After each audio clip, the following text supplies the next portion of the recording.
د هیلو وړانګه رادیويي ډرامه د ټولو د کامیابی او خوشحالۍ ملګری.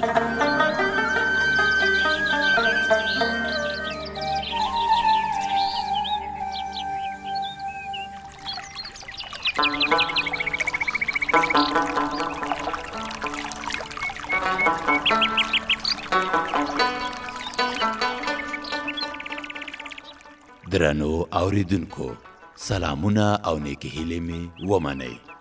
هیله ده چې تر دې دمه مو د هیلو وړانګه ډرامه اوریدلې وي.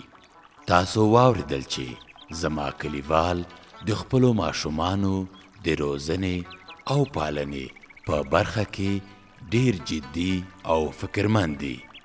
زه هم وایم چې راځئ د خپلو ماشومانو د روغتیا، غوره روزنې او پالنې لپاره ټول سره لاسونه یو کړو.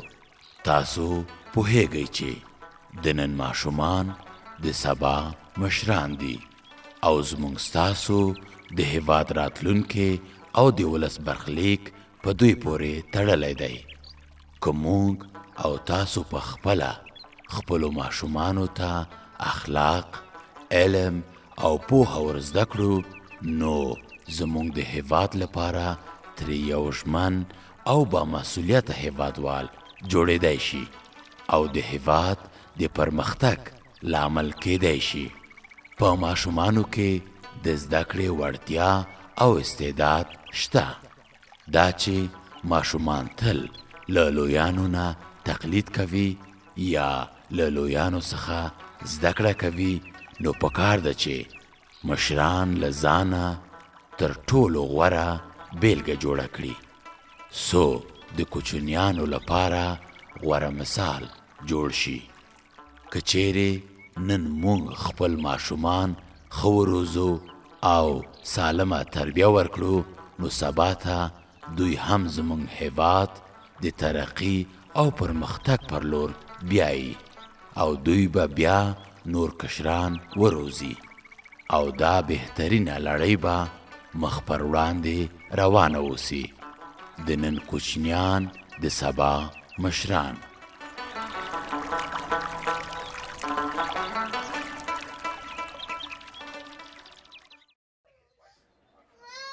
دارو دې په وخت خوره، نه لږ نه ډېر.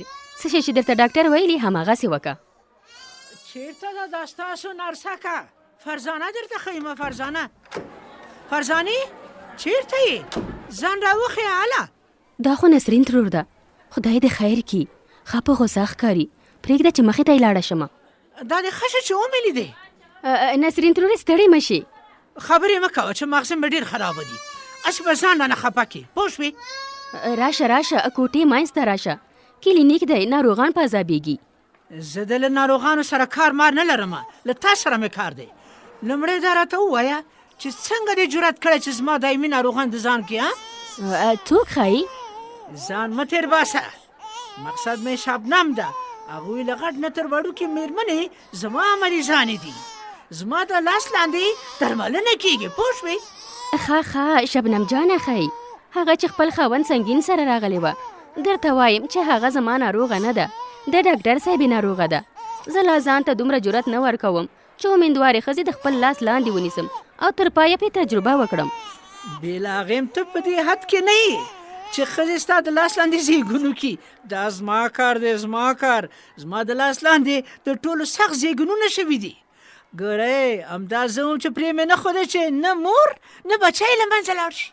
ته نامه خو دا ډېره جرأتمنده یې نسرین ترورې چې نه غواړې له ډاکټر صاحب نه یو څه زده کړې، خو ته خپل سره یې او د هېچا پروا نه لري.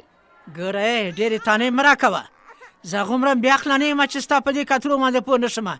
درته وایم چې زما له ناروغانو نه لرې ګرځه، کنې درته به ښه نه یي، پوه شوې؟ ډېره بښنه غواړم. دا یو مسلکي ځای دی چې د اړوند مسلکي مسؤلینو تر نظر لاندې منل شوی دی. زه له خپلې کومې دندې چې ماته سپارل شوي تنخوا اخلم او په همدې مسلک کې مې زده کړې کړي دي. تر هغه ځای چې زما شغل ماته اجازه راکوي، دا زما مسؤلیت دی چې ناروغانو ته پام ونیسم. ته دا حق نه لري چې ماته بې ځایه لارښوونې وکړې. دا دی راشه که تودېږي. واه واه واه، دا نوي دوران ته رسېدلې. نسرین د کلي سرطبیب ته وایي چې حق نه لري ماته څه ووایي. او جنۍ ځان خبر که چې زه د له هغې ډاکټرې ته هم وایم ته خو لا یوه نوې نرسه کوې پوه شوې هر څه چې یم دا زما دنده ده. زه خلکو ته کار کوم او دا مې مسؤلیت دی چې د خلکو روغتیا ته پام ونیسم. ښه بس ته دې پام ونیسه خو زما خبرې ډېرې نه شي چې زما په کارونو کې لاسوهنه ونه کړي که نه درته به ښه نه وي. زه له خپلې دندې سره سم عمل کوم او هیڅ چاته دا حق نه ورکوم چې زما په کارونو کې لاسوهنه وکړي او که کوم غلط کار مو وینم ریاست ته خبرتیا ورکوم. نور هغوی پوهیږي او قانوني چلن. ښه ما دومره مه ډاروه خو دې ونه شو کولی چې ما سره ډغرې ووهي. ما د ښه ډغرمارانو ښکر مات کړی دی. زم تا سره کومه دښمني نه لرم.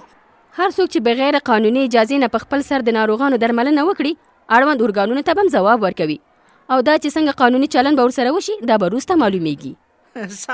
سمه ده ته م خپل زور ووهه او زه به هم خپل زور وهم وبه ګورو چې څوک یې ګټي.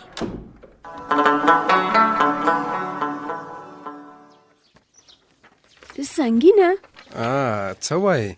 دا څه لیکې؟ یوې مؤسسې ته د کار غوښتنلیک جوړوم. رښتیا وایې؟ هو نو ښه توب یې دا ده چې زموږ په ولسوالۍ کې یو کس ته اړتیا لري چې ویې ګماري او هغه هم هغه څانګه کې چې د مهاجرت په وخت کې مې د هغه کورسونه ویلي دي. څومره ښه خدایه شکر پوهېږي چې زموږ د راتلونکي اولاد قدم څومره ښه دی. هو لکه د خپل مور او پلار په شان بختور دی. ښه نو ته بوخت یې مزاحمت نه کوم. نه څه مزاحمت ووایه څه وایې شبنم؟ ما ویل چې راځه لاړ شو زموږ د ځمکو په سر لږ سابه راټول کړو او لږ وګرځو. رښتیا وایې ته باید ارومرو قدم ووهې او وګرځې چې زموږ ماشوم ته ګټه لري. که ووایم مور دوی سره مې لاړه شه خواشیني کېږي خو نه. سلام ترور جانې. سلام مورې. وعلیکم سلام. څه کیسې مو کولې؟ دا څه لیکې؟ یو غوښتنلیک دی د کار لپاره. شاباسې زویه وروسته له دې پلار کېږي او مسؤلیتونه دې ډېرېږي. یوازې ځمکه او کرنه د ژوند د حل لاره نه ده. زه هم ستاسو غوندې سوچ لرم خو صبر وکړه چې شبنم هم یو عریضه لري. ښه د ښځې عریضه په لومړي ګام کې څه وایي؟ ورته مې وویل لاړ شو هم به لږ وګرځو هم به لږ سابه راټول کړو چې زړه مې سابو ته شوی. څومره ښه. امیدواره ښځه باید میوې او سابه ډېر وخوري. د ماشوم ودې ته یې ګټه لري. دا ده یو بله طرفداره دې هم پیدا شوه شبنم. ولې ته لکه چې نه ځې؟ ما ویل که تاسې ورسره لاړ شئ. سلام مور جانې ته خو دلته او ما هغې کوټې کې لټولې. وعلیکم سلام. څه خبره ده چې راټول شوی یې؟ شبنم جانه غواړي چې سابه ټول کړي. څومره ښه دا دی زمزم. بسې ګلاله جانه ته موږ سره لاړ شه چې زړه مو ډاډه اوسي. تاسې لاړ شئ زه دا غوښتنلیک وړم. نه د ښځې غوښتنه د ډېره مهمه ده. خیر راځئ چې ټول لاړ شو چې نوره سودا هم واخلو. سنګینه زویه خرچه دې سر له اوسه پورته تللې ځان چمتو که. هو مورې زه خو لا خوشحاله کېږم.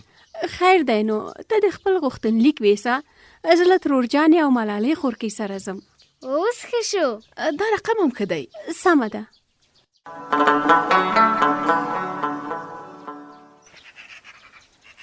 یاره همت خان ته د خدای تعالی هدایت وکړي. وړه خبره یې چیرته ورسوله ټول یې خفه کړل. رښتیا وایي مولوي صاحب خو زموږ مسؤلیت دی چې د دوی ستونزه حل کړو. هو ملک صاحب بې له تاسو موږ څوک لرو؟ همدا تاسو مشران یاستئ چې په بده ورځ زموږ غږ اورئ. ستاسو غږ به واورو خو تاسې هم لږ تیر شئ. هېڅ حوصله نه لرئ لکه چې د یو بل پلرونه مو وجلي وي. والا مولوي صاحب خدای شاهد دی چې ما ډېر حوصله وکړه. ډېر وهل مې وخوړه خو دا تر اوسه پورې مې ورته هېڅ هم نه دي ویلي. شاباسې عاشق الله خو تر کوم ځایه پورې چې موږ خبر یو ته هم نام خدای نږدې دی چې خپل ډول ته د زمري پوټکی واچوي. او تاسو ته چا ویلې ملک صاحب؟ مشران وایي چې دیوالونه موږک لري او موږکان غوږونه. هر کله دې پام وي څه چې وایي مسؤلیت یې هم په غاړه واخله تر څو چې سبا ورځ ځان په کوم کړه وخته نه کړي. پام دې وي چې کال له بده بدتر نه کړي چې خدای تعالی مکړه ستونزه دې لا ډېره کړي. تاسو رښتیا وایي مولوي صاحب څه وکړم لږ ځان مې ورته وښودو. خو خیر دی تاسو راته اجازه راکړئ که نه. زه یې ډېر ځورولی یم چې زه هم لږ وځوروم. زما خو پرې زور نه رسېږي که نه. په همدې شان دې نه خپل غچ واخلم. پوهېږو چې زړه دې ډک دی خو په یاد دی وي چې موږ در سره یو او غم دی خورو. مولوي صاحب سمه خبره کوي. ډاډه اوسه چې مجبوروي یې تر څو ستا تاوان درکړي. وایم تاسو جوړ اوسئ، خدای تاسو ته اوږد عمر درکړي. که حاضر نشي او ځان تیر باسي ډاډه اوسه چې قانون ته اسپارو چې ستا غږ واوري. همدا اوس چې دې ځای نه ولاړ شم په لاره کې خبروم او ورته وایم چې دې ستونزې ته پاملرنه وکړي، که نه هغه پوهېږي او د قانون زور. وایم الله پاک دې تاسو ته خیر درکړي.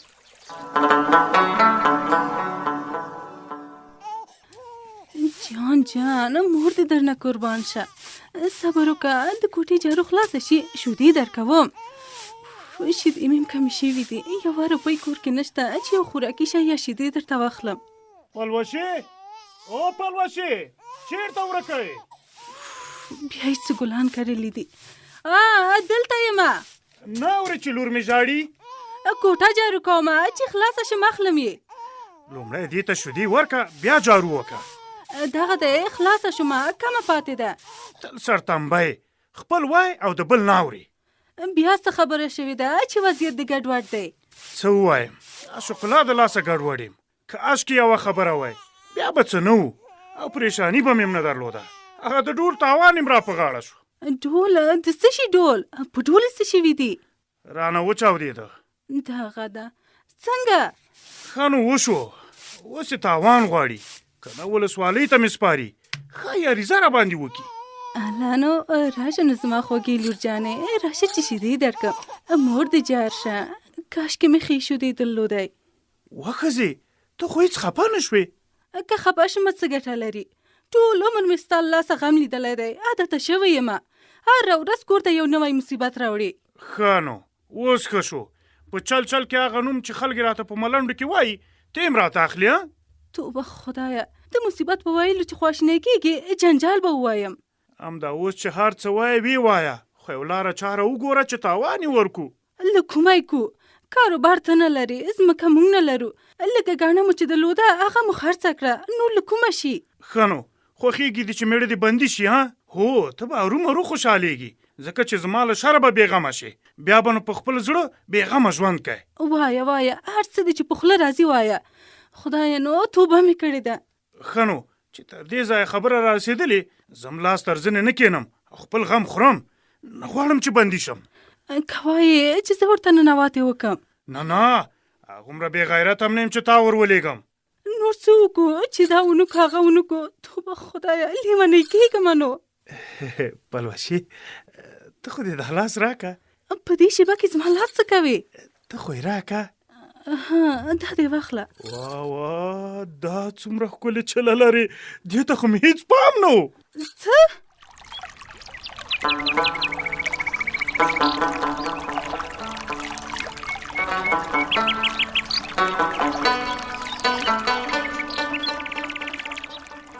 درنو اوریدونکو، لکه څنګه چې تاسو خبر یاست، د روغتیايي معافیت نړیواله اونۍ را روانه ده. د هیلو وړانګې ډرامې په راتلونکي برخو کې زه تاسو درنو ته د روغتیايي معافیت 15 ګټې درښایم. نو د هیلو وړانګې ډرامې راتلونکي برخې مه هېروئ. تر بیا مو په لوی خدای سپارم.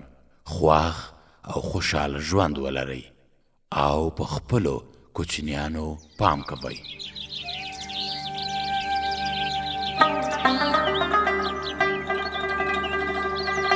د هیلو وړانګه رادیویي ډرامه د ټولو د کامیابی او خوشحالۍ ملګری.